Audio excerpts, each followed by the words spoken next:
Você está gravando. Avise a todos que estão sendo gravados. A política de privacidade consiste em você tomar cuidado com o que diz e tomar cuidado com o que mostra. Está dando cadeia. Então, por favor,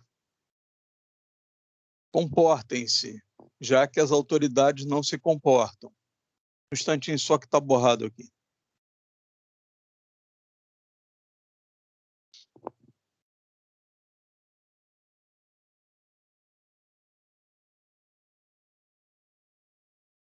Muito bem. Então, assunto de hoje.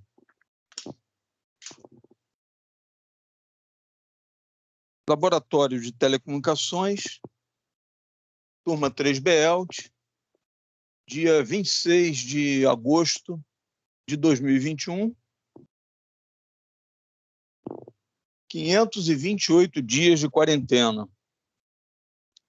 E vamos nós. Muito boa tarde para todo mundo. Sejam bem-vindos às aulas de vocês. E vamos nós que eu vou tratar aqui. Eu vou continuar daquela parte que eu parei calibrando a ponta de prova. Então, vou mostrar de novo e mostrar por que aqueles resultados. Então, para terminar aqui, a continuação da ponta de prova atenuada.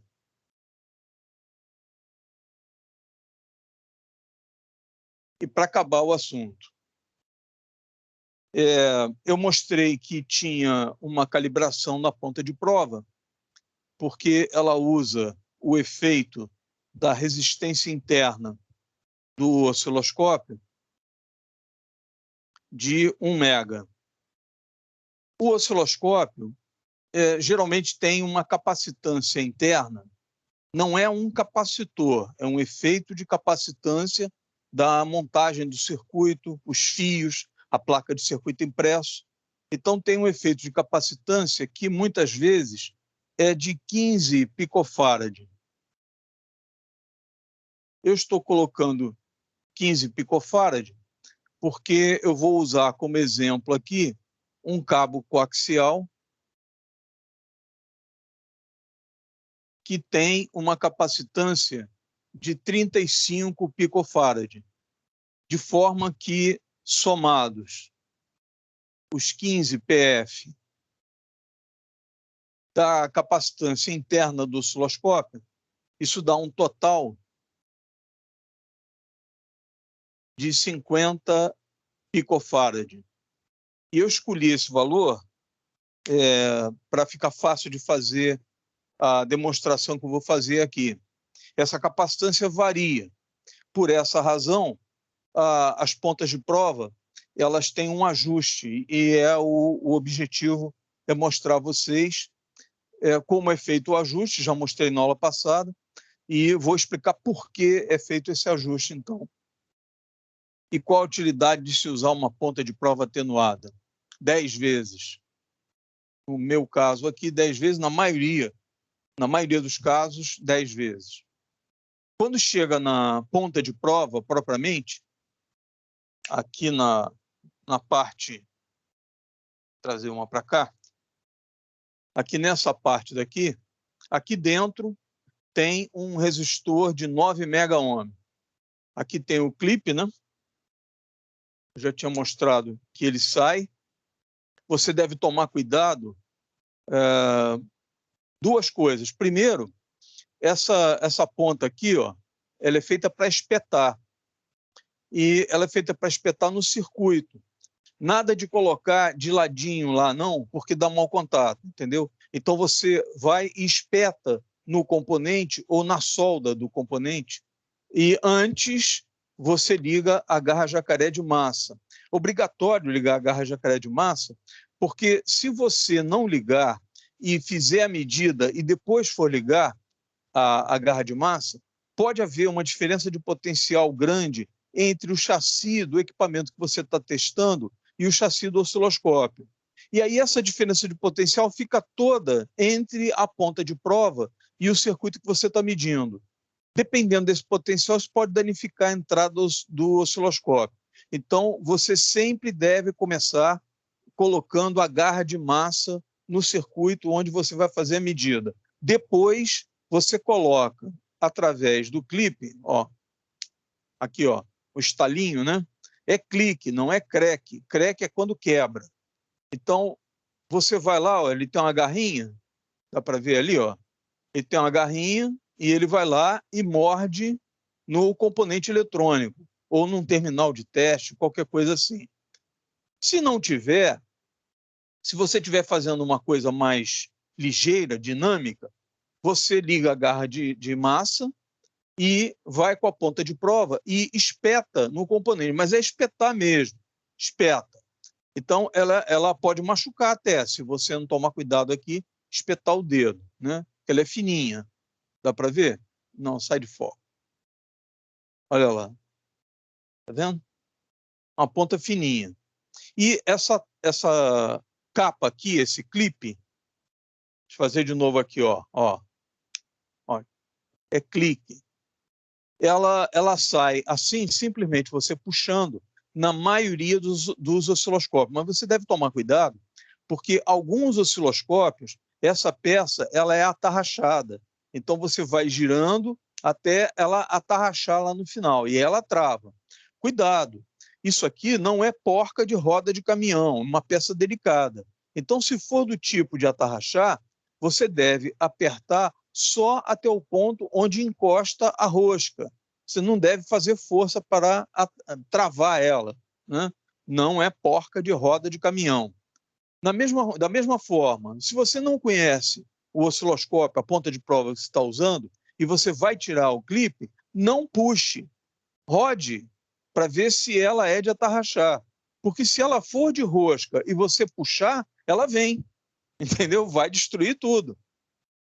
E isso aqui é caro, não é barato, não. Muito bem. Feita essa introdução de terror, falou em caro, todo mundo fica com medo, né? Muito bem, então imagina aqui os 15 picofarads internos do osciloscópio. Isso aqui é um osciloscópio. Tem que escrever, senão vão dizer assim, o que é isso? É um osciloscópio. Então tem uma resistência interna, aqui nesse caso até é um resistor mesmo. Eles botam durante a montagem um resistor de 1 mega para servir de impedância de entrada, já que o amplificador que vem depois daqui vem um estágio amplificador, conectado aqui, vem um amplificador que vai para os conversores, o conversor AD e etc., circuito de trigger. Esse amplificador tem uma impedância muito alta de entrada. Então, para estabelecer um padrão, o padrão que todo fabricante usa é 1 mega, coloca um resistor ali dentro. E a montagem, quanto menos capacitância tivesse, melhor. Mas é impossível ter zero de capacitância. Alguma capacitância terá. Então, 10 picofarads seria excelente, 5, maravilhoso. Mas eu nunca vi um osciloscópio que tivesse menos do que 15 picofarads. Nunca vi.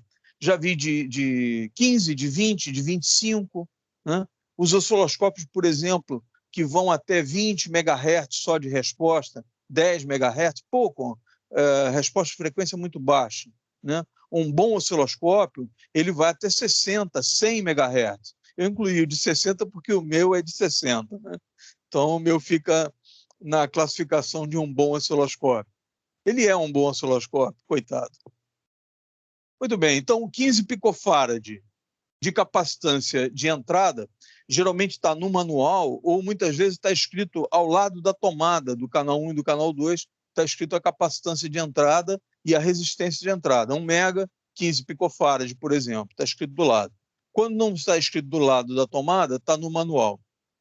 Mas isso não interessa, para o uso diário não interessa. Você vai pegar o osciloscópio já pronto, vai encaixar a ponta de prova atenuada e vai fazer o teste que eu vou fazer aqui. Né? Muito bem. Então, pegando o meu exemplo aqui de 15 picofarads de 35 do cabo coaxial, o cabo coaxial é aquele cabo, depois vamos ter uma aula só de linha de transmissão, e eu vou mostrar um cabo coaxial por dentro e fazer algumas medidas com um cabo, para vocês verem as medidas. Quem sabe até já presencial, né? Lá mais para frente. Então, o cabo coaxial ele tem um condutor central, depois tem uma capa isolante, e depois da capa isolante, ele tem uma malha de fio de cobre ou de alumínio, o bom é o de cobre. Então, fio de cobre no condutor central e alguns fios formando uma malha em volta do isolante do condutor central. Então, por isso ele é coaxial, ele está no mesmo eixo. E depois vem uma capa mais externa, que é a capa que você vê aqui, ó, essa capa aqui.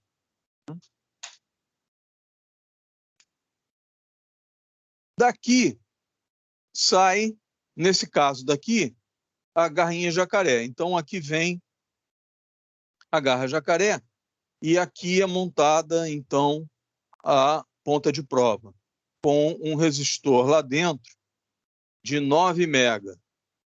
Muito bem.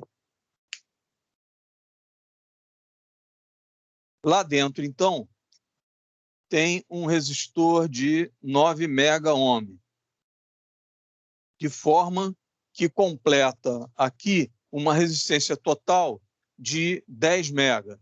10 mega total. Isso é importante. Multímetro digital, por exemplo, todos eles têm impedância de 10 mega, é padrão.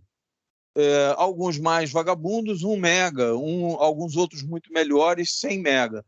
Mas o padrão é 10 mega, 10 mega ohm.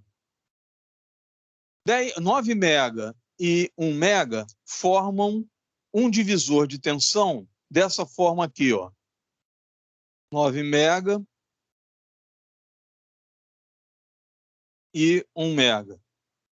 Então, se você só olhar os resistores, o resistor interno lá e o resistor de 9 mega que está na ponta de prova, imagine o seguinte, quando você puser 10 volts na ponta de prova, o osciloscópio que está aqui, e o resistor está dentro, ele só recebe 1 volt. Então, 9 volts aparecem no resistor de 9 mega e 1 volt chega para o osciloscópio. Por isso, a ponta é atenuadora de 10 vezes. Então, significa que ela reduz a tensão 10 vezes. É um divisor de tensão, né? Onde é que está o problema? A capacitância do cabo e a capacitância interna. Porque quando você acrescenta a capacitância, forma um circuito filtro passa-baixas. Então, aqui está o resistor de 1 mega. Aqui eu vou representar a capacitância total, 50 picofarad, por exemplo, no meu exemplo, né? Vou colocar aqui por exemplo. Então, 9 mega, aqui a tensão de entrada, a tensão medida pela ponta de prova. Essa tensão, ela encontra o resistor de 9 mega, o resistor de 1 mega, forma o divisor de tensão, mas aparece uma capacitância aqui que atrapalha a história. Como é que ela atrapalha a história? Então, vou apagar aqui em cima.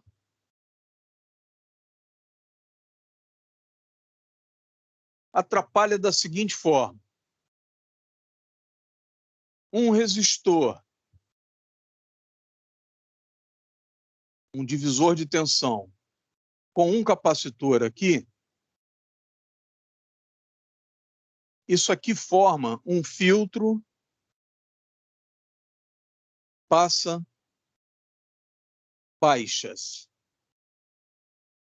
baixas frequências. No domínio da frequência, análise na frequência, isso é um filtro passa-baixa. No domínio do tempo, análise no tempo, isso aqui é um integrador. Não é um integrador fantástico, mas é um integrador. Vou tirar essa seta aqui para não confundir. Então, se você entrar aqui com uma onda quadrada, bonitinha, o circuito integrador ou o circuito passa-baixas, ele vai estragar essa forma de onda e vai fazer isso com ela. Está vendo? Ele arredonda a borda de ataque de subida da onda quadrada, da subida e da descida, por causa do tempo de carga e descarga desse capacitor, dessa capacitância, né? Então, o que eles imaginaram? Vamos compensar isso. Se tem 1 mega aqui e 9 mega aqui, aqui tem uma capacitância de 50 picofarad, fez-se a conta, XC igual a 1 sobre 2π FC, não precisa fazer muita conta, não precisa estabelecer uma frequência, mas basta você ver que é inversamente proporcional à capacitância. Então, qual foi a ideia? Bota um capacitor aqui que tenha uma reatância 9 vezes maior. Se a reatância é 9 vezes maior, significa que a capacitância tem que ser 9 vezes menor para dar isso como resultado uma reatância 9 vezes maior na mesma frequência para os dois capacitores. Então, se você pegar 50 picofarad e dividir por 9, isso dá aproximadamente 5,5 picofarad. Aproximado. Vou botar aqui um tiozinho aqui. Um tiozinho. 5,5 picofarad. Então, a reatância daqui e a reatância de lá formam um divisor de tensão também para frequências altas. Não só para corrente contínua, mas para corrente alternada também. E aí está resolvido o problema e isso daqui, então, passa a ter uma resposta bonitinha. Reduzido em amplitude, né? Então, se você puser aqui, no meu caso ali do osciloscópio, se eu puser 5 volts de pico, ele vai de 0 volt a 5 volts de pico, com a frequência de 1 kHz, ele aqui vai de 0 a 0,5 volts de pico. Então, quando eu ponho lá para testar, o osciloscópio lá dentro só recebe 1/10 da tensão. E como é que eu sei que está compensando? Basta eu olhar a forma da onda. Se ela tiver com a borda retangular, certinho, é sinal que o capacitor colocado na ponta de prova, o de 5,5 picofarad, aproximadamente, esse capacitor aqui, 5,5 picofarad, é sinal que ele está compensando. E se você ligar e não estiver compensando? Bom, aí tem duas situações.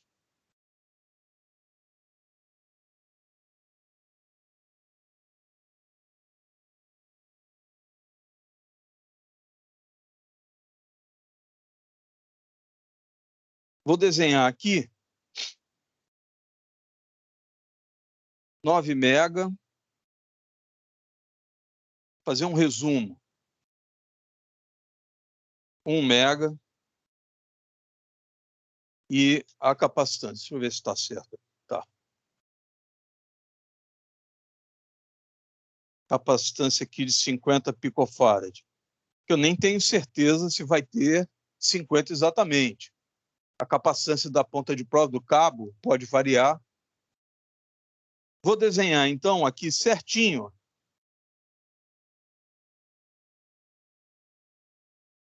Três vezes.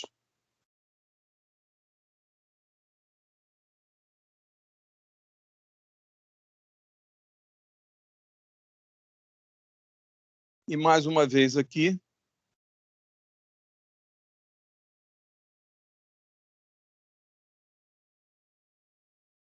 Eu vou sair da frente. Não vai embora, não. Olha lá, 3 vezes. Deixa eu ver se está certo. Tá. Um vento bateu ali, foi caindo, mas tudo bem. 9 mega, 9 mega, 1 mega, 1 mega. Se eu puser aqui um efeito de capacitor, puser aqui um capacitor, eu vou desenhar ele grandão aqui, ó,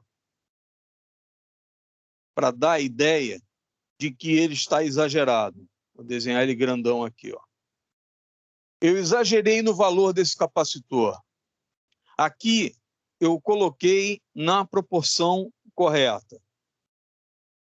E aqui eu coloquei, eu vou desenhar um capacitor pequenininho, aqui, ó.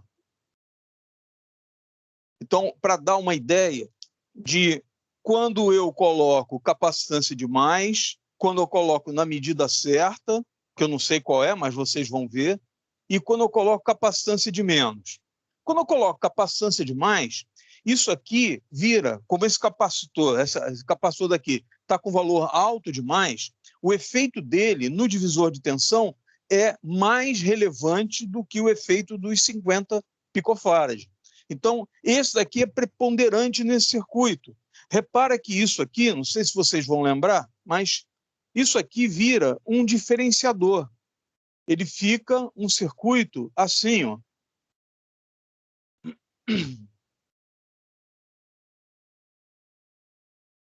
Porque esse efeito aqui está exagerado. E aí, se você entrar com uma onda quadrada, ele sai com uma onda assim, ó, diferenciada, diferenciação matemática, né? Assim, não é um diferenciador propriamente, porque quando você pega uma onda quadrada e passa num diferenciador, na saída você só tem pulso. Um pulso na transição positiva, um pulso na transição negativa. Um pulso muito estreito. Então, isso aqui está longe de um diferenciador. Está começando o processo, né? Numa frequência muito baixa, você até pode dizer que ele vai diferenciar, mas esquece isso. É só para você entender que exagerou no efeito, então ele dá um efeito de diferenciação matemática. Não é diferenciação subtração, não. É o processo de integrador e diferenciador. Esse aqui é diferenciação, é a derivada, né? Quando você faz o cálculo de uma derivada de uma tensão constante, dá zero. De uma variável, né, que você botou ela constante no tempo, por exemplo, e fez a derivada dela no tempo, dá zero. Mas no momento em que ela surge, dá um pulso bem estreito. Matematicamente, é o que eles chamam de pulso de Dirac, né? Foi um matemático que bolou essas coisas, né? Esses efeitos.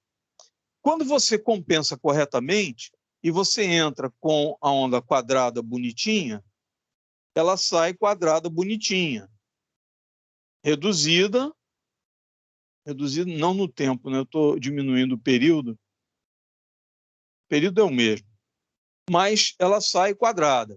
E se você não compensar suficiente, puser pouco efeito de capacitância, ela faz a integração. E aí ela arredonda as bordas de subida e descida da onda. Bom, isso aqui é um resumo. Então, aqui é integrador. Deixa eu ver se dá para escrever. Dá.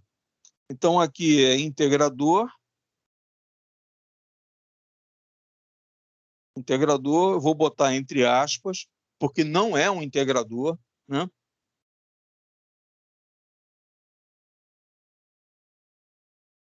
Aqui está compensada.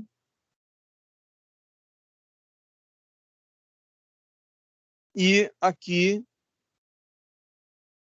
Falei errado, né? Ninguém reclamou? Aqui é um diferenciador.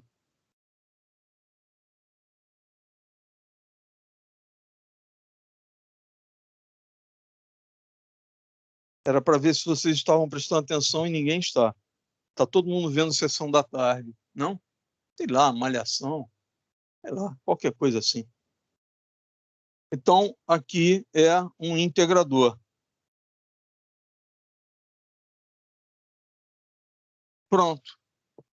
Não é um integrador. Então, de novo, ele está começando um processo que se assemelha ao integrador, é quase um integrador, né? Então, agora eu vou virar para ali, deixar fixar essa imagem. Está bonita a imagem. O quadro está meio bagunçado, mas tudo bem. Se vocês tiveram aula com o Paulo Cunha, aquilo é quadro, né? Aquilo é quadro de professor, né? Não é essa porcaria aqui. Muito bem, eu vou virar agora o telefone ali para o osciloscópio, mostrar a calibração e encerramos essa parte. Aí eu volto e vamos prosseguir com a matéria. Então, só um instantinho.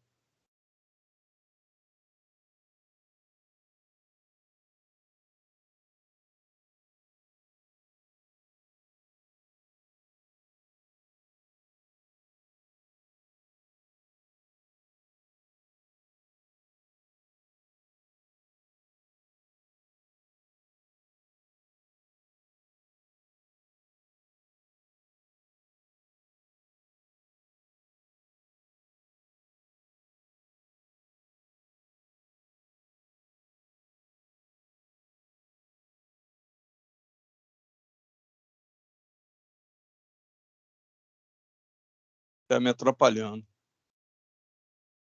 Vamos de novo.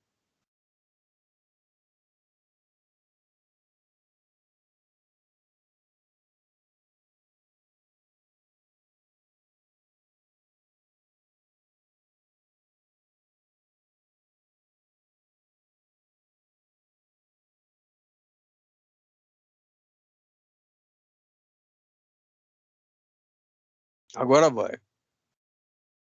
Então, descendo.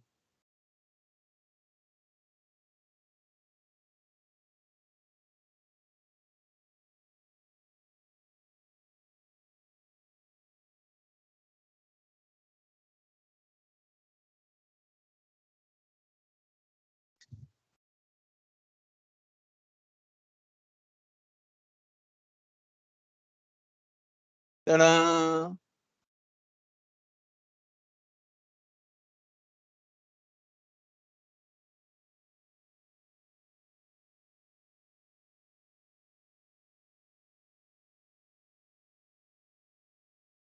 Vou pegar a ponta de prova aqui, amarelinha, canal 1.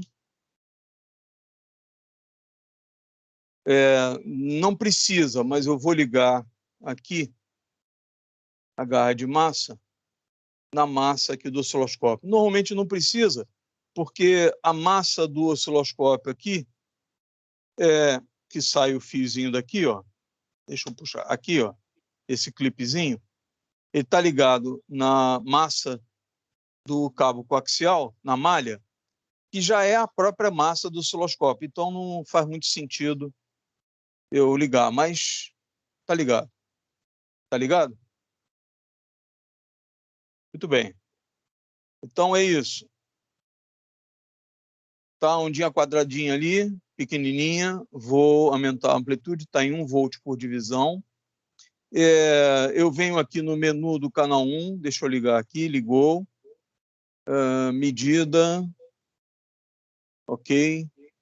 Eu venho uma vez no menu do canal 1 e aviso aqui, ó, tá a sonda uma vez de tensão. Então, aqui eu posso trocar para vezes 1, vezes 10, vezes 20, vezes 50, vezes 100, vezes 200, vezes 500, vezes 1000. E aí volta para vezes 1. Vezes 1, deixa eu pegar aqui. Vezes 1 é essa daqui, ó. Aqui, ó. É a tomada BNC e a garra jacaré. Vocês devem ter usado isso lá no segundo ano, lá no laboratório. Não, segundo ano não. Vocês já estavam na quarentena. A ponta de prova direta. Bom, eu vou aumentar aqui, vou passar para vezes 10. Então, vezes 10. Isso aí informa o osciloscópio. Quando eu mudo aqui, ó, a escala da ponta atenuada, vou mudar aqui, botar vezes 1. Vezes 1. Aí ele diz aqui que tem 1 volt por divisão. Então, aqui, ó, ajusta para 1 volt por divisão. Eu giro aqui, 500 milivolts, 200 milivolts, mas está errado, porque a ponta de prova é atenuada. Então, eu tenho que vir aqui e avisar o osciloscópio, que é vezes 10. Na mesma hora, ele mudou aqui de 200 milivolts por divisão para 2 volts por divisão. Isso aqui é o certo, porque ele já sabe que o sinal que está chegando aqui na entrada é 10 vezes menor do que o sinal que ele está medindo. Muito bem. Aí eu vim aqui no menu, avisei a ele, tem aqui um voltar, mas é bobagem. Ok. Então eu venho aqui em Measure, medida. E aí ele me dá a frequência, 1 kHz, volt pico a pico. E aí eu pego a minha chavinha mágica, só um instantinho. Deixa eu pegar minha chavinha mágica aqui. É aqui, ó. É aqui, ó. Tá vendo aqui? Tá vendo aqui? Aqui na gaveta. Aqui na gaveta é o lugar dela. Aí tá lá. Essa chavinha, ela tem uma chapinha de aço aqui. Dá para ver? Está respondendo. Continua lá vendo a televisão. Então, aqui tem a chapinha de aço, que não atrapalha muito a medida, porque na hora que eu colocar lá dentro, eu giro aqui para o furo ficar para cima. Aqui está o furo virado para cima. Eu venho aqui e coloco a chave delicadamente até encontrar a fenda. Encontrei a fenda. Encaixou na fenda do parafuso do capacitor, eu giro. Então, eu vou girar sempre numa direção. Olha lá na tela do osciloscópio. Já levantou aqui, ó. Tá vendo? Eu continuo girando, ele vai baixar, ficou plano. Eu continuo girando no mesmo sentido, ele começa a arredondar. Se eu continuar girando, ele vai voltar até chegar ali. Eu posso ir para frente ou para trás. Olha lá. Vai para frente ou vai para trás. Eu posso reforçar de mais ou reforçar de menos. E posso compensar corretamente. Quando eu compenso corretamente, a amplitude fica certinha ali. Deixa eu passar isso aqui. Tá.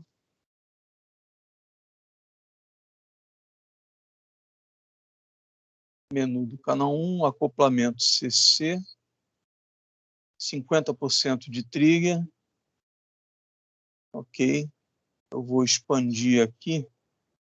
Sumiu na parte de cima, mas não tem importância. Eu estou vendo a parte de baixo aqui. Então, eu vou expandir aqui um pouquinho. Chegar aqui um pouquinho para a esquerda. Para que vocês vejam o efeito ali. Aqui eu nem sei se vou conseguir mostrar. Ah, deu. Está aqui. Olha aqui. Como está bem amplificada a imagem, dá para ver qualquer toquezinho que eu dê aqui, girando para um lado ou para o outro, eu compenso de mais ou de menos. E quando fica plana certinha, é sinal que está compensado. Agora eu vou voltar, escala. Pronto. Vou fazer de novo com a escala reduzida, para vocês verem. Encaixou, ok. Levantou. Arriou. Compensado. Pronto. Nem sei se está compensado. Vou expandir para olhar. Não, não está. Olha lá. Pequeno erro aqui. Coisinha pouca.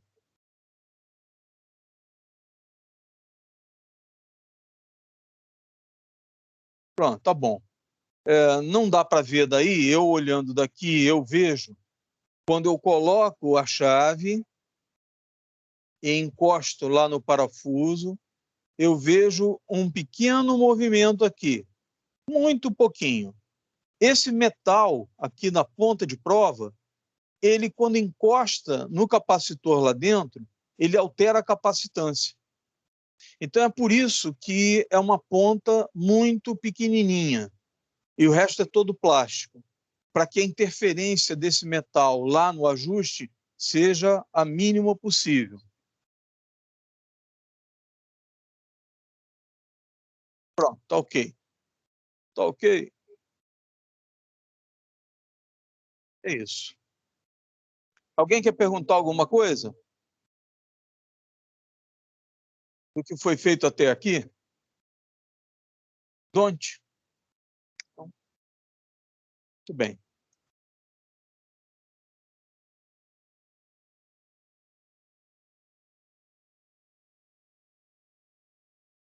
Então agora vamos voltar para lá.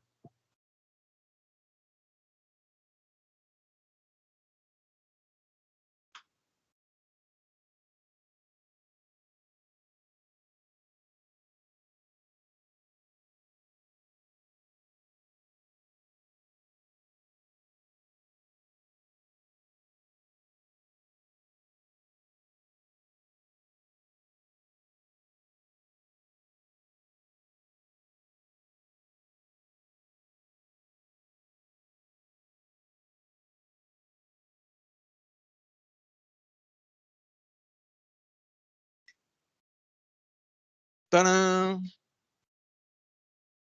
Então agora vamos para o resto da programação de hoje. Estou com a cola aqui, ó.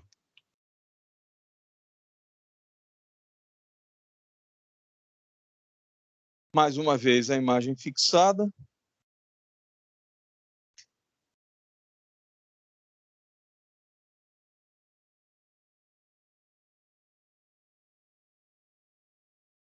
Então, acabou o assunto ponta de prova. Em princípio, também acabou o assunto osciloscópio.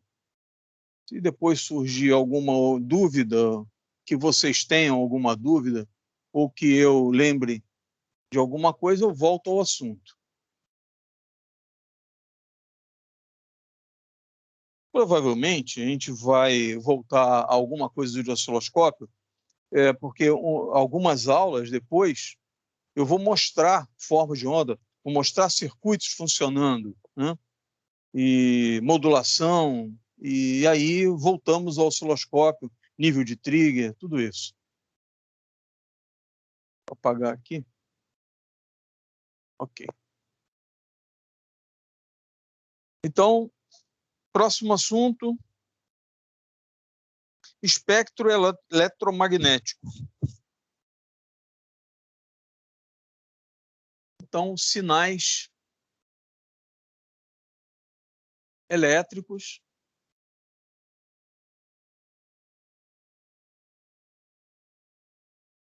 porque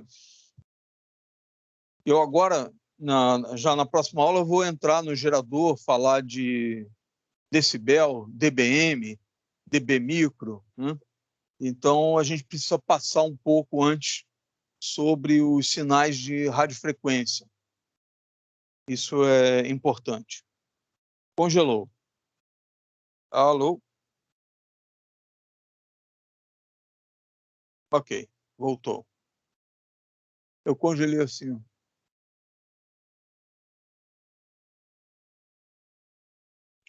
Então, os sinais elétricos são o seguinte.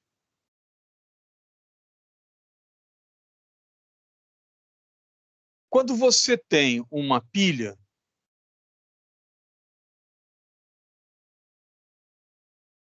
ela tem uma tensão.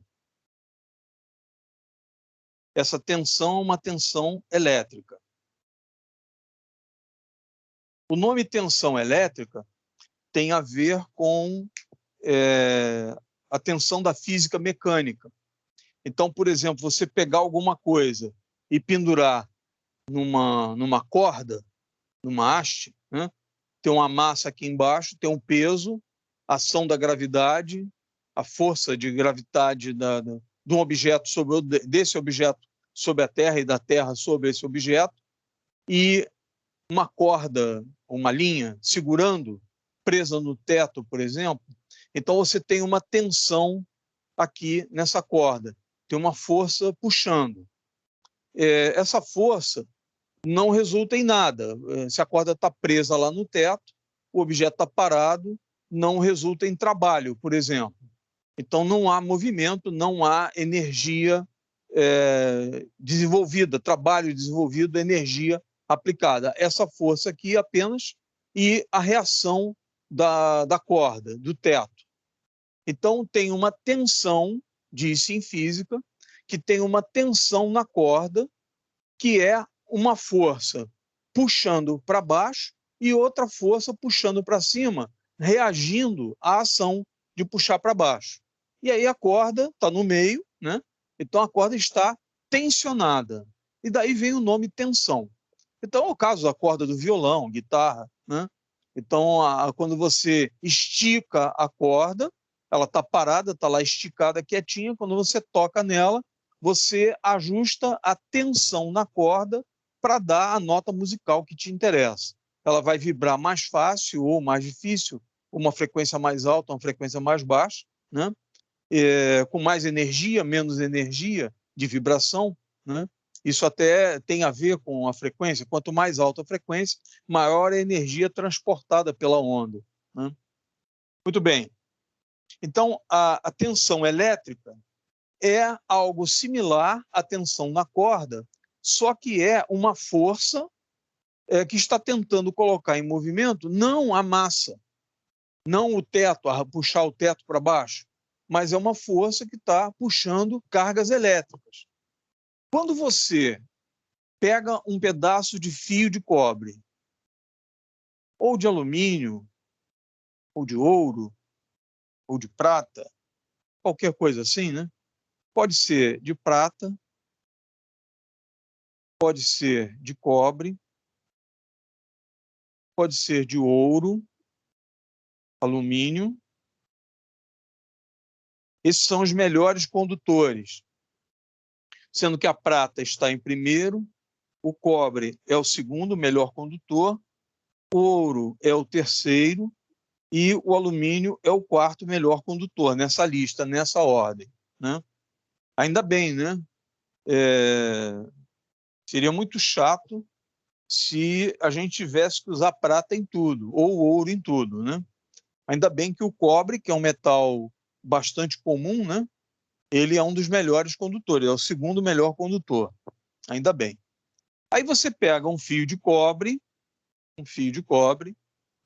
ou de alumínio, ou de ouro, ou de prata, depende da tua riqueza, e você, quando aproxima aqui da pilha, não acontece nada. A pilha tem lá uma tensão de 1,5 volt, positivo aqui no biquinho dela, negativo aqui na parte de baixo dela, a parte lisa, e o condutor de cobre, se a gente falar em elétrons, né, o condutor de cobre, de um metal, e na temperatura ambiente, ele tem elétrons livres em volta dele, livres, prontos para entrar em condução de carga elétrica de um átomo para outro, né?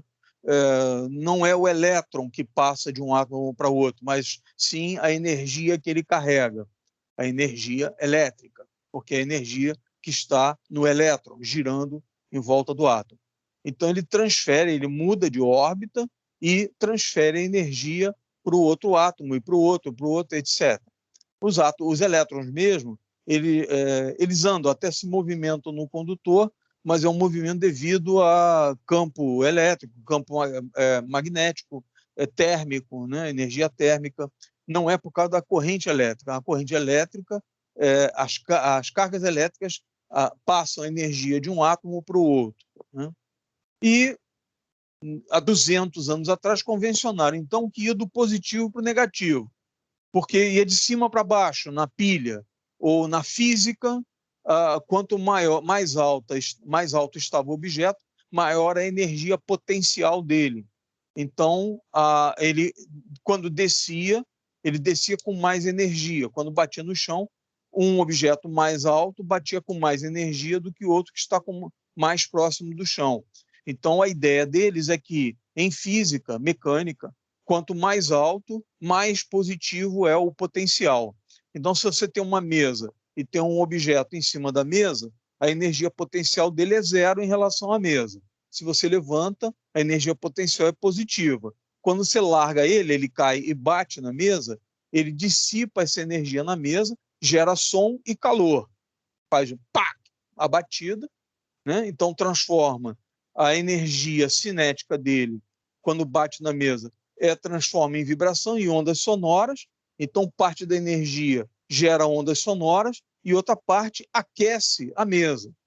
Não adianta tu largar uma pedra em cima da mesa e botar o dedo para ver se esquentou. Não põe o dedo antes, não, viu? Se você bota o objeto abaixo da mesa e a tua referência é a mesa, então a tua energia potencial é negativa. Então você tem que dar energia para ela vir até zero. E esse conceito da física mecânica, eles aplicaram na eletricidade, porque eles não conheciam outra coisa. Então, esse potencial elétrico foi chamado de potencial elétrico em vez de potencial mecânico, né, de física mecânica. Então, esse potencial elétrico, quando ligava o fio aqui, eles disseram, então, que ia da parte mais de cima, da pilha, do Alessandro Volta, por exemplo, para o negativo. Então, as cargas iam do positivo para o negativo. Esse sentido convencional foi o adotado, então toda a literatura daquela época estudava eletricidade, usava esse sentido, do positivo para o negativo. Então ficou até hoje. Ninguém vai mudar, porque seria descabido você mudar tudo que está escrito baseado nesse efeito. E tem algumas vantagens, né? Quando você olha um diodo, por exemplo, ele te facilita você saber se o diodo está polarizado diretamente ou não, bastando olhar o sentido convencional. Se concorda com a seta, foi coincidência isso, viu? Não foi feito de propósito, não. O negócio da seta do diodo apontando para a plaquinha no catodo ser o mesmo sentido da corrente convencional foi pura coincidência. Isso a setinha era representando um fio metálico. Então eles pegavam um material semicondutor, por exemplo, uma pedra chamada galena, né? Então, a pedra galena, eles davam um corte nela, colocavam um fiozinho de aço preso aqui do lado, assim, e isso aqui forma um diodo. Esse fio de aço, fio de ferro de aço, encostando no cristal de galena, forma um diodo. Ele só deixa a corrente elétrica passar num sentido, por causa da combinação do aço com a pedra de galena. A pedra de galena é óxido de chumbo.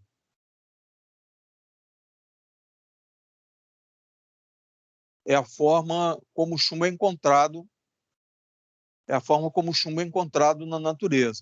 Então, por isso que a seta está no símbolo, tocando na plaquinha. É por causa da construção mecânica do diodo, né? O que mais? Mais nada. Então, coincidentemente, ela aponta no mesmo sentido da corrente convencional, quando a corrente convencional passa pelo diodo. Então, ótimo, deixa assim. Então, vamos lá. Quando você liga um fio daqui até aqui, isso gera um campo magnético. Assim. Deixa eu ver se eu fiz certo. Regra da mão direita. Então, se você tem eu botar aqui. Se você tem um condutor e a corrente elétrica está passando no sentido do polegar da mão direita, a corrente elétrica do sentido convencional está no sentido da mão direita, o fluxo magnético está em volta do condutor, assim, deixa eu botar de frente.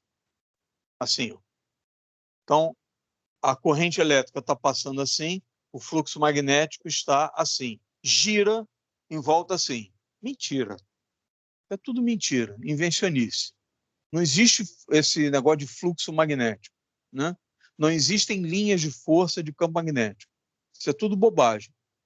Isso foi inventado porque quando eles colocavam limalhas de ferro em volta de um ímã, num papel, tem vários professores de física que costumam fazer esse experimento. Você pode fazer em casa, se você tiver um pouquinho de pó de ferro, qualquer coisa assim, até mesmo uma agulhazinha, coloca um ímãzinho de geladeira, por exemplo, qualquer ímã que você tenha. Esse daqui, ó, esse ímãzinho aqui, ó, esse aqui, ó, é um ímãzinho de quadro, né? E tem esse aqui, ó, rasinho aqui, ó, ímãzinho. Aí você coloca uma folha de papel em cima, e de repente eu faço um experimento desse aqui. Fazer uma sujeira aqui em casa, arranjar um pó de ferro, bota uma folha de papel por cima, joga o pó de ferro, e aí acontece um efeito que é assim, ó, em volta do ímã,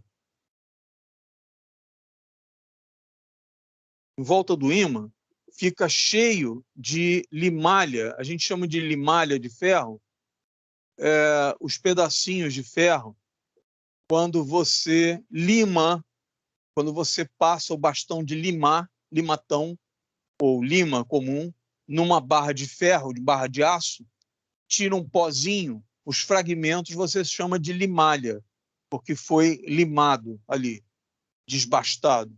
Então, quando fica em volta do ímã, elas ficam unidas. Os pedacinhos de aço viram pequenos ímãs. Então, se você tem aqui, por exemplo, polo norte e polo sul, aqui vira sul-norte, sul-norte, sul-norte. E fica um apontando para o outro, viram pequenos ímãs. Quando olharam para isso, imaginaram que aquilo seria como se fossem linhas de força. Olha, voodoo, hein? Voodoo. Linhas de força, uma energia. É voodoo mesmo, que ninguém sabe o que é isso, né? Ninguém faz ideia do que é campo magnético, campo elétrico, gravitacional. Ninguém sabe o que é isso. Existem um monte de teorias, nenhuma delas explica, serve para calcular, né? Mas para explicar qual é a natureza, não tem até agora. Muito bem. Então, eles olharam para isso aqui e imaginaram que eram linhas de força de um suposto efeito do campo magnético. Então, aquelas eram as linhas de força. E aí, então, quando você liga um fio numa pilha, você gera um campo magnético que, por convenção, essas linhas de força de campo magnético, elas saem do polo norte e vão em direção ao polo sul. Mentira. Não tem nada disso. Existe um efeito de atração magnética a toda a volta do ímã, que varia de acordo com a distância, é inversamente proporcional ao quadrado da distância, diretamente proporcional à intensidade, etc. e tal, mas não tem linha nenhuma, né? Muito bem. E aqui, então, baseado nisso, imaginaram isso daqui, essas linhas de força. Regra da mão direita, assim. E se você pegar um estagiário e você paga a um estagiário para ele fazer isso aqui, ó.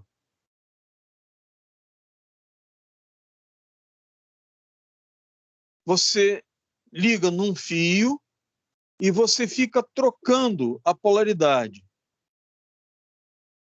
Aí você manda o estagiário, bota isso numa manivela para ficar rodando a pilha, ligando o positivo e negativo, trocando, e ele roda a manivela. E aí ele roda essa manivela, por exemplo, 100 mil vezes por segundo. Gostou? Estagiário bom esse, hein? Muito bem. Quando tiver numa polaridade, gera o campo magnético num sentido. Quando inverter a polaridade, gera o campo magnético no outro. E isso vai se propagando pelo espaço.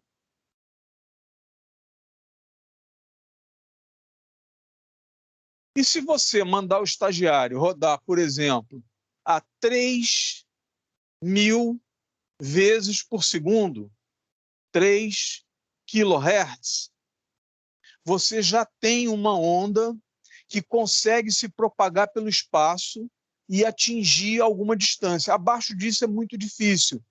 Aliás, essa daqui é meio ridícula. O pessoal botou, mas é meio ridículo. Não vai ali na esquina. Tem que ter uma corrente muito violenta para produzir um campo tão intenso que isso vai até alguma boa distância, né? Então, não é muito usado, não. Tem uns experimentos com isso, mas é muito, muito pouco. Aí, o estagiário, tu manda ele rodar mais rápido. Então, ele vai rodando mais rápido, 30 kHz, 30 mil vezes por segundo. Chega um ponto que só chamando um profissional, né? Aí você chama um profissional e roda, por exemplo, a 1 MHz. E um cara com mestrado ou doutorado rodando, por exemplo, a 10 MHz. Um pós-doc rodando a 1 GHz. E vai assim daí para frente. Então, isso tem efeitos diferentes. Para cada escala dessa, para cada frequência, tem um efeito diferente. Então, vamos ver o efeito disso daí.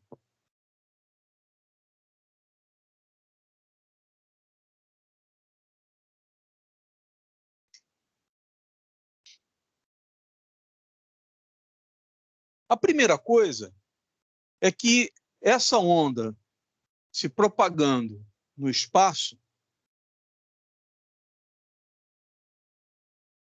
você pode analisar e, claro, quando chega a uma distância muito grande, esse círculo está tão imenso que é como se você tivesse linhas retas de campo magnético. Se você pudesse parar a propagação no tempo e pegar uma bússola e vir olhando, a bússola mostraria, sai do Polo Norte para o Polo Sul, então ela apontaria para cá, né? Falei certo? Não, falei errado. Ela aponta no mesmo sentido. Depois vocês vão entender. Então, ela aponta para lá, porque lá é o sul, o norte da agulha está aqui, então está indo para o sul, então ela aponta para o sul. Quando você chegasse aqui, ela apontaria ao contrário. Aqui ela apontaria para lá, aqui ela apontaria para lá, e assim por diante. Então, a bússola ia mudando. E ela vai mudando, e se você estiver injetando uma tensão alternada no fio que seja senoidal, sem ser liga-desliga, essa onda vai se propagar no espaço assim, ó, variando a intensidade de acordo com a onda que você injetou. Então, aqui é uma onda senoidal, uma senoide, uma onda senoidal. Então, no espaço, o campo magnético fica variável de acordo com a tensão aplicada. Isso é muito importante.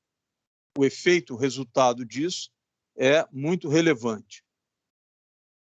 E se você quiser saber como é que ela se propaga no espaço, o que vai acontecer com ela?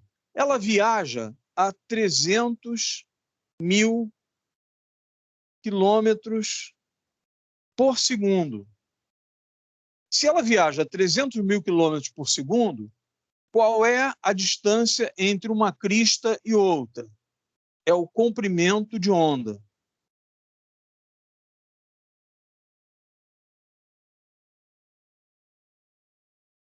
O comprimento de onda usa a letra grega lambda.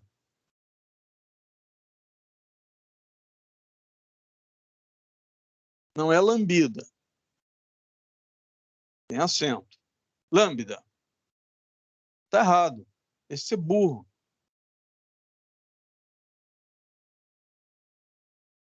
Pronto.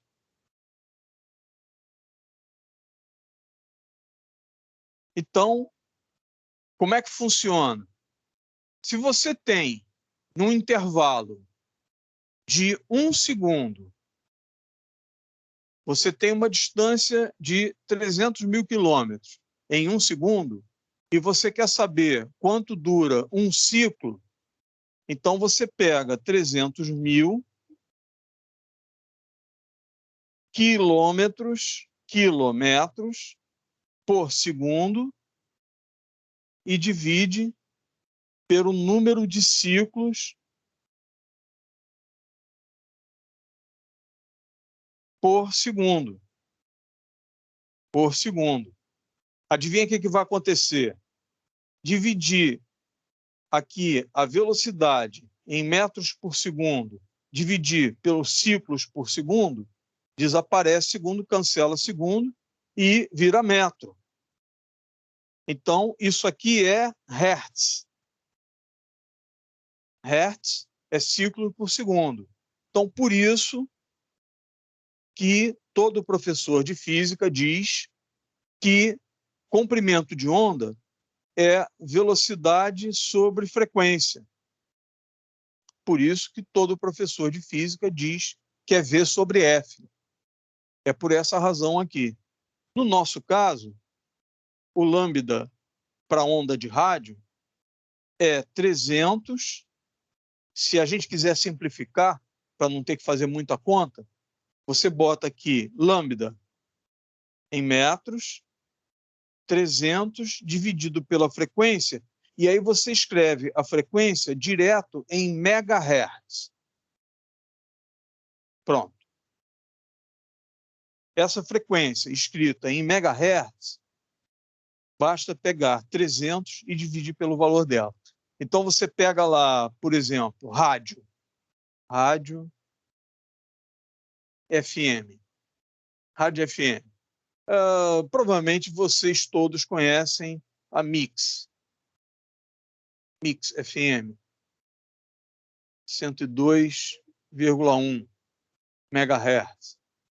Mas eu sou velho, eu gosto da JB FM, principalmente porque na hora de fazer a conta é mais fácil, né? Que é 99,9 MHz. Essa vocês vão preferir também, a Rádio Jornal do Brasil, porque aí você arredonda para 100 MHz. Então, na hora de fazer a conta na prova, né, eu vou mandar lá, calcule o comprimento de onda. E aí digo para você, a JBFM 99,9 MHz. Justamente é a dica para você usar 100. Você dizer assim, não, é aproximadamente 100, e aí você joga aqui, 300 dividido por 100, isso dá 3 metros. Significa que ali no Sumaré, a Rádio Jornal do Brasil, as rádios FM daqui do Rio, elas estão no Sumaré, né? Tinha uma que era a Rádio Cidade, agora mudou de novo, 102,9. O transmissor dela, eu acho que era em Niterói, apesar do estúdio ser aqui no Rio, o transmissor estava em Niterói. Isso, inclusive, dava uma confusão na época de campanha eleitoral, porque teve um período, da época anterior ao pai de vocês, né, da minha geração, que a Rádio Cidade era muito famosa, todo mundo ouvia a Rádio Cidade, né? Você passava no sinal de trânsito, todo mundo estava ouvindo a Rádio Cidade, né? E a Rádio Cidade era muito disputada para a campanha eleitoral por causa disso. E deu uma briga danada, né? Porque os candidatos da cidade do Rio de Janeiro queriam fazer propaganda também na Rádio Cidade, né, no Rio de Janeiro. E o pessoal de Niterói queria também, né? Como o transmissor ficava lá, então eles usaram isso como argumento. Não, a emissora está em Niterói, o estúdio está no Rio, mas a emissora está em... Isso deu uma confusão. Muito bem. Acabou que a gente aqui no Rio ouvia muito a Rádio Cidade e ouvia propaganda de político de Niterói nela. Acho que São Gonçalo também. Então é isso. Para você calcular o comprimento de onda, você pega 300 e divide pela frequência megahertz. No caso da Rádio Jornal do Brasil, 3 metros de comprimento. Então, se você pudesse parar assim o tempo, né, e pegasse uma bússola mágica, né, e fosse uma bússola sintonizada no comprimento de onda na frequência da Rádio Jornal do Brasil, né? E você viesse andando com a bússola, né? Ela ia mudando de sentido, né? E a cada 3 metros ela ia apontar no mesmo sentido, né? Não na mesma direção, porque está ao contrário.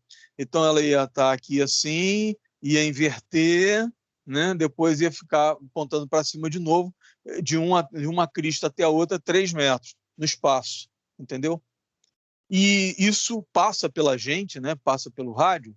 Então imagina, uma onda de 3 metros de tamanho, você consegue imaginar o que é 3 metros de tamanho? Tem quartos que normalmente são 3 por 4. Então, a menor distância da maioria dos quartos, a não ser que teu quarto seja pequeno, né? Mas aí pega a diagonal, pronto, 3 metros. Isso, é uma boa ideia. Eu sou bom nisso. Pobre é fogo. Então, você pega assim, imagina um negócio assim, um trambolho assim de 3 metros, e ele passa por você a 300 mil quilômetros por segundo. Não é Fórmula 1, não. Fórmula 1 é 300 quilômetros por hora. Eu estou falando 300 mil por segundo. Prestou atenção? Fórmula 1, na reta, eles dão 300 quilômetros por hora. A onda viaja a 300 mil quilômetros por segundo. Eu já medi.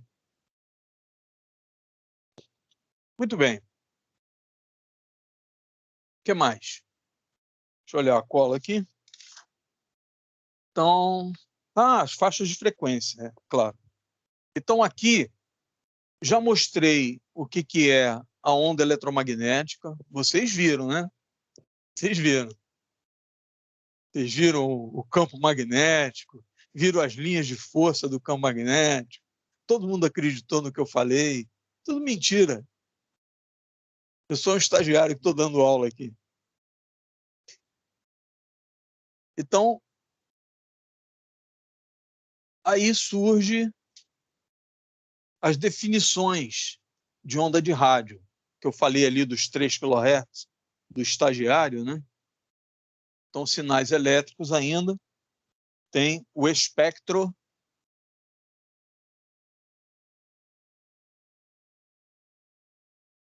eletromagnético.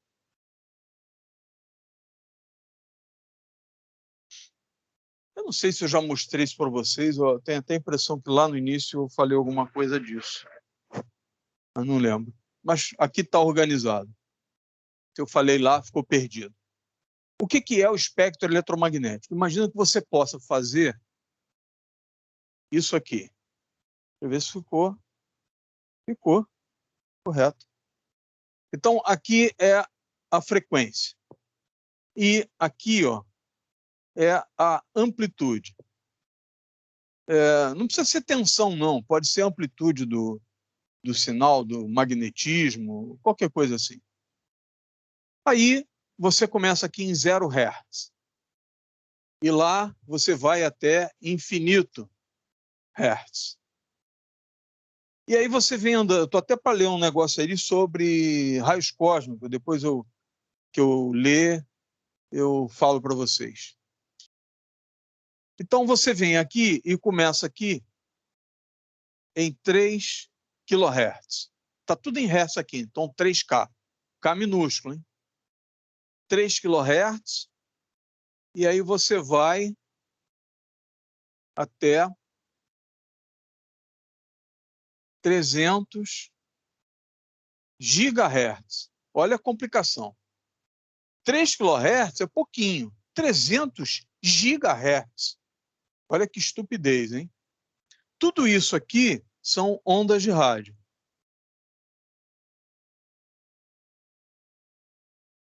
Então, o que a gente chama de ondas de rádio está nessa região aqui. Vai de 3 kHz a 300 gigahertz. Qualquer frequência emitida aqui, inclusive aqui, ó, deixa eu botar uma proporção, deixa eu ver, 3, 30, 300, 3 mega, 30 mega, 300 mega, 300 mega, 3 giga, 30 giga, 300 giga. Deu um errinho aqui. Pronto. Então, aqui é 3K, 30K, 300K, 3 mega, 30 mega, 300 mega. Aqui assim, ó, entre 30 e 300 mega, bem aqui assim, apertadinho aqui, está a mix. Deu para entender? E aqui está numa escala logarítmica. Logarítmica. Como é que eu sei que é logarítmica? Porque eu coloquei décadas de frequência, 3 kHz, 30 kHz, 300 kHz, 3 MHz, etc., de 10 em 10, multiplicando por 10, eu coloquei com distâncias iguais. Então, isso aqui é um log de 10, é uma potência de log de 10 num espaço linear. Você tem uma frequência 10 vezes maior, 10 elevado a n, né? E você vai colocando 0, 1, 2, 3, etc., no expoente, e mudando em distâncias iguais. Então, você está fazendo uma escala logarítmica, né? Então, fica tudo exprimido.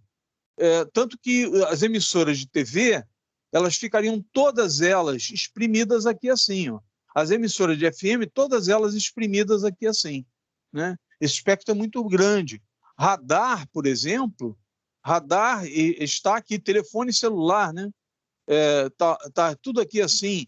Radar está aqui, ó, até 30 GB, né? 300 GB é só experimento. Não tem nenhuma aplicação direta, não. É a frequência muito alta. Aí você vai aumentando. Então, pega o estagiário, manda ele trocando a polaridade da pilha no fio e esse campo magnético vai se propagando em volta no espaço, você do lado do estagiário, olhando aquele campo magnético se propagando a 300 mil quilômetros por segundo. Cada vez que ele liga, ele, sai um pulso de campo magnético. Ele inverte a polaridade, outro pulso de campo magnético, sai aquela rajada a 300 mil quilômetros por segundo em volta do fio, se espalhando, né? A potência é baixa, porque uma pilha, a quantidade de corrente que ela gera é muito pequena, a tensão é muito baixa, então a potência é baixa. Mas aquilo sai um pulso de energia, de magnetismo, viajando a 300 mil quilômetros por segundo. E a velocidade de troca de polaridade é o estagiário ali trocando a polaridade. E aí o estagiário vai aumentando, até ficar cansado com a mão, e vai aumentando a velocidade. E ele vai gerando 3 kHz, 30 kHz, 300 kHz. Estagiário bom esse, hein? E ele vai aumentando. Quando ele passar de 300 bilhões de vezes por segundo, 300 GHz, trocando a polaridade, o campo magnético está 300 bilhões, 300 giga, né? Então dá 300 mil megahertz, então divide 300 por 300, depois divide por 1000, dá 1 milímetro de comprimento de onda. 1 milímetro. Então, se ele trocar a velocidade, trocar a pilha ali, a velocidade, 300 GHz, uma onda sai pertinho da outra, 1 milímetro uma da outra. Lambda aqui dá 300 dividido pela frequência em megahertz. Então, são 300 mil megahertz. 300 mil mega. Corta esses dois zeros. Com esses dois, acho que eu fiz a conta certa. Então, dá 1, né? E 1, 2, 3... isso mesmo. Divide por 1000, né?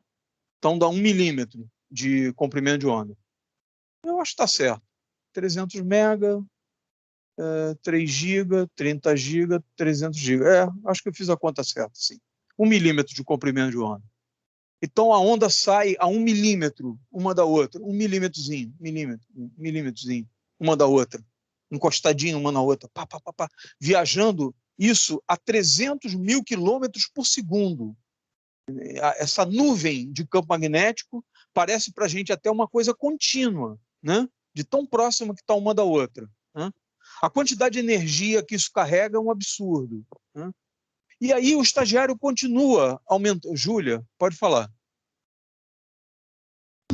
Professor, a da internet é alguma coisa parecida assim ou não chega nem perto da velocidade? Como é o que? Eu não entendi o início.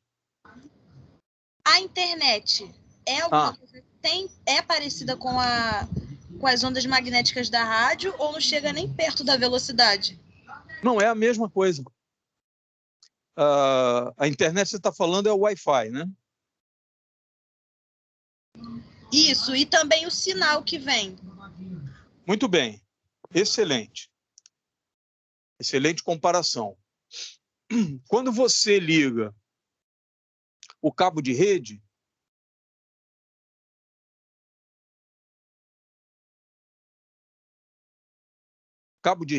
é como se você pegasse a pilha e ficasse trocando a polaridade dela,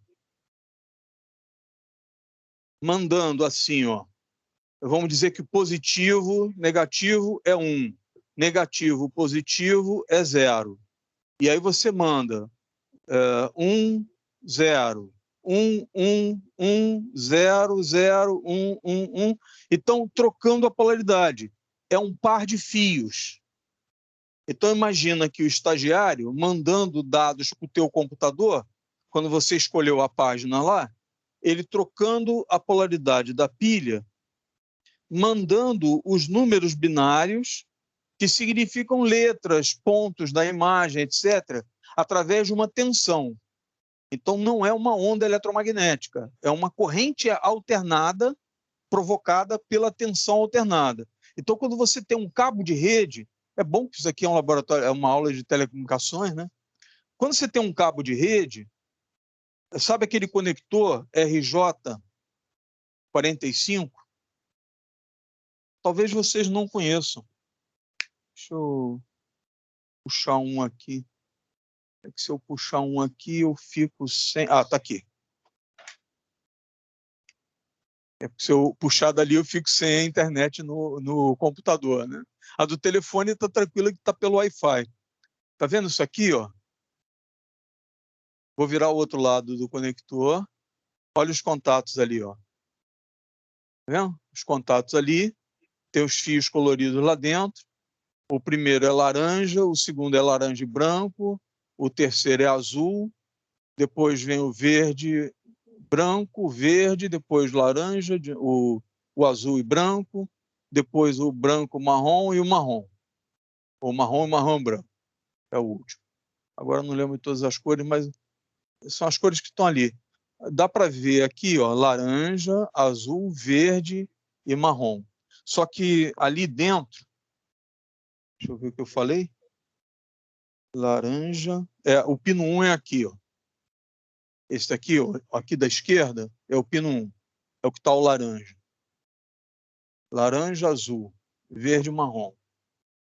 Laranja, azul, verde, marrom. Aí, ao lado do laranja, tem o laranja e branco. Ao lado do azul, teria o azul e branco, mas eles fazem uma troca aqui, ó. Botam um verde e o verde branco. Botam o verde branco. Azul, laranja. Aí eles cruzam aqui e colocam aqui o azul e branco. Depois vem o marrom e, por último, vem o marrom e branco. Bom, o que interessa disso? Nada. 1, 2, 3, 4, 5, 6, 7, 8 fios. São 8 fios. Então, eles usam 2 para transmitir para o teu computador e 2 para o computador transmitir para o roteador. Então, quando você liga teu computador, um laptop, qualquer coisa assim, usando esse cabo num roteador, 2 fios, um par é transmissão para cá para o computador e outro par é recepção lá do roteador. Então, um é TX, o outro é RX. Então, um par daqui vai ligado no TX do teu computador, o outro no RX do teu computador. TX é transmissão e RX é recepção. Precisa de um par, precisa de 2 fios, justamente por causa da tensão, positivo e negativo, ficar trocando. E os 2 fios que vêm da transmissão TX e que vai a transmissão daqui para lá, que é o RX, eles são trançados um com o outro no meio do cabo, aqui no meio. 2 a 2 eles são trançados. Aí você pergunta, está sobrando 2 pares. Isso, estão sobrando 2 pares. Nem sempre são usados. Se eu não me engano, no gigabit Ethernet, ele é usado para sincronismo. Mas esses cabos normais, até 100 megabits, só usa 2 pares dos 4 pares que estão aqui. Então, aqui é tensão, não é sinal de rádio. É 0 e 1, trocando de polaridade. Aí você vai para o Wi-Fi. Wi-Fi. Hoje em dia, tem 2 frequências de Wi-Fi. 2,4 GHz e 5 GHz. 5G não tem nada a ver com 5G de telefonia, não. O 5G de telefonia é a 5ª geração, é outra história, né? Então, aqui é frequência. Então, o Wi-Fi é onda de rádio. Deixa eu mostrar um negócio aqui. Espera aí, se morrer, é porque eu mexi aqui e desligou tudo. Olha que bonitinho. Por enquanto está funcionando. Eu vou ter que virar para cá. Olha aqui, ó. Tá vendo isso aqui? Isso aqui é um roteador TP-Link de 4 antenas. Ele tem transmissão, não é por ter 4 antenas. 4 antenas só facilita a irradiação, ele consegue atravessar a parede, coisa assim. Ele é mais intenso, mais potente. Eu vou espirrar. Saúde. Então, esse daqui, ele tem 2,4 GHz. O meu telefone, por exemplo, não tem 5 GHz, só 2,4. Um outro computador que estava ali, ele tem 5 GHz. Como 5 GHz troca de polaridade no campo magnético, no espaço, mais rápido, ele consegue transmitir mais rápido também a troca de polaridade, né? E o de 2,4 GHz não é tão rápido. Então, o 5 GHz consegue transmitir com velocidade maior do que o 2,4 GHz. Mas presta atenção, isso daqui, ó, que está aqui nessas antenas, é radiofrequência, é campo magnético. Então, cada antena dessa, ela irradia um campo magnético que viaja aqui, passa aqui por mim. Nesse momento, eu estou aqui, ó, num forno de micro-ondas, né? 2,4 GHz e 5 GHz. Se eu botar a mão aqui dentro, vai cozinhar a minha mão. Não, porque a potência aqui é muito baixa. Um forno de micro-ondas também trabalha em 2,45 GHz. Ele faz as moléculas da água, principalmente, elas girarem com o campo magnético e essas moléculas girando geram calor. Só que o forno de micro-ondas tem 600 watts de potência de onda de rádio. Aqui, eu acho que esse aqui tem 1 watt, 600 vezes menor. Então, se eu botar um copo d'água aqui, não vai esquentar. Não vou perceber. Ao contrário, se eu botar aqui, ele esquenta. Deixa eu botar ali de volta. Então, a tua pergunta é pertinente pra caramba. Deixa eu voltar aqui.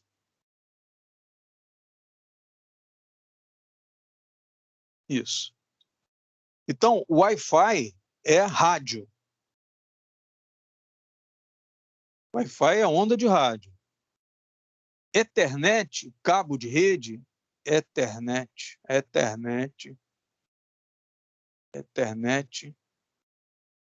Tem nada a ver com internet, não, hein? Então, o cabo Ethernet, o cabo de rede, é tensão e a corrente passando pelos fios, né? Esse daqui, ele tem 10 megabit por segundo, P minúsculo é bit por segundo. Então, são 10 milhões de zeros e uns por segundo. Aí você vai dizer, mas isso é onda de rádio. Não, é um sinal elétrico. Se eu pusesse ele num fio, gerando corrente e radiando o campo magnético no espaço, virava uma onda de rádio. Mas esse fio tem que estar exposto no espaço. O fio que carrega isso, ele é trançado um com o outro. O campo magnético em volta dele é anulado um pelo outro, entendeu? Então, como os dois estão juntinhos, não irradia campo magnético. Se eu afastasse os dois, eles irradiariam uma frequência de 10 MHz, né, aproximadamente. Porque esse 0 e 1 não é fixo, né? Mas tem 10 megabits por segundo, 100 megabits por segundo e 1 gigabit por segundo, que é o gigabit Ethernet, né? Que pouquíssimos equipamentos têm capacidade de ir a gigabit. Os cabos, inclusive, são especiais, os conectores são blindados, não é assim, ó, plástico assim, entendeu? O cabo é especial, ele é mais grosso, ele tem uma blindagem no cabo para sofrer uma menor quantidade de interferência de outros campos magnéticos externos. Então, a rede elétrica que está aqui em volta, ela gera campo magnético que pode atrapalhar isso daqui. Se você tiver um estabilizador de tensão no computador passando perto do cabo de rede, ele pode interferir nos dados que trafegam no cabo de rede. No sinal de RF, não. Ele não interfere, porque o campo magnético da rede elétrica, gerado pela rede elétrica, a frequência é muito baixa, não tem como interferir. Bem, já passamos muito da hora. Isso respondeu a tua pergunta?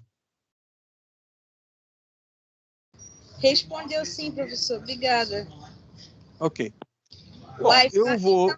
Professor, o Wi-Fi seria a mesma coisa que a rádio e a internet é totalmente diferente. O Wi-Fi é onda de rádio. Entendi. Entendeu? Só não tem, assim, uma capacidade igual a rádio FM, por exemplo, que pega não. Se a gente estiver longe. Não.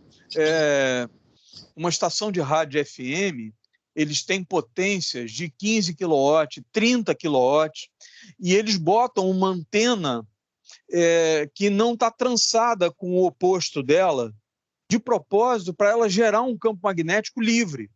No Wi-Fi também, mas o Wi-Fi ele tem 1 watt, por exemplo. Entendeu? A diferença de potência é absurda, né? E a faixa de frequência também é diferente, né? A Mix, por exemplo, é 102.1 MHz. Aqui são 2,4 GHz, frequência muito mais alta, 5 GHz, né? Lá são 101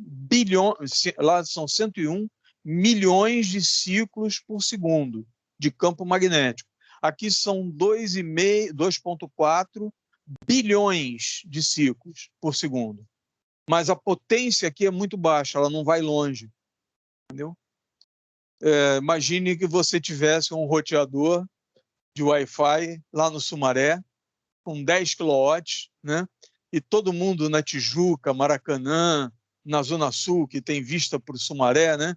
Todo mundo pegaria o Wi-Fi de lá, né?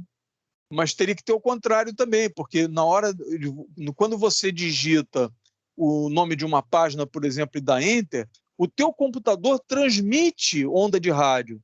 Quer dizer, o teu computador, o teu telefone celular, quando está conectado no Wi-Fi, ele tem um transmissor de onda de rádio na frequência de 2,4 GHz ou 5 GHz. Só que a potência dele é de 10 miliwatt, entendeu? 100 miliwatt, milésimos de watt. Então, ele também tem dificuldade, inclusive, para chegar até o roteador. Não adianta muito você colocar um roteador muito potente, porque você pode até receber os dados do roteador atravessando a parede, mas ele não vai ter sensibilidade para receber o sinal de Wi-Fi do teu telefone celular tentando se comunicar com ele. Quando você digita uma página e dá Enter, isso vai em onda de rádio do teu celular até lá, né? Quando você clica em alguma coisa no WhatsApp para ver um vídeo, por exemplo, quando você clica, o teu telefone celular manda essa informação para o servidor do WhatsApp lá, aí o servidor então conecta e manda o vídeo para você, entendeu? Mas teve que ir uma informação daqui até o servidor do WhatsApp para dizer para ele que você está querendo ver aquele vídeo, para baixar o vídeo. Muito bem. Então eu vou parar por aqui, porque já avançamos muito na hora. Eu não quero prender vocês.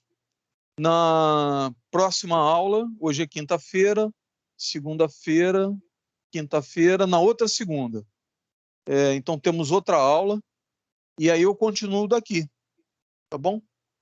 Vou terminar o espectro eletromagnético, tem que mostrar aqui, por exemplo, calor, infravermelho, a parte do visível, vermelho, laranja, amarelo, verde, azul, depois ultravioleta, raio-x, raios cósmicos, né? Então, isso aí vai longe, né? Tá bom? Muito obrigado pela audiência de vocês, pela assistência, pela paciência. Eu viajo muito, né? Quando falo as coisas, fico delirando. Então, muito obrigado pela paciência de vocês. A quem assistir em outro horário, que não está aqui presente, também agradeço. Um bom dia, uma boa tarde, boa noite, dependendo do horário. Para quem veio hoje então aqui, um abração, muito obrigado.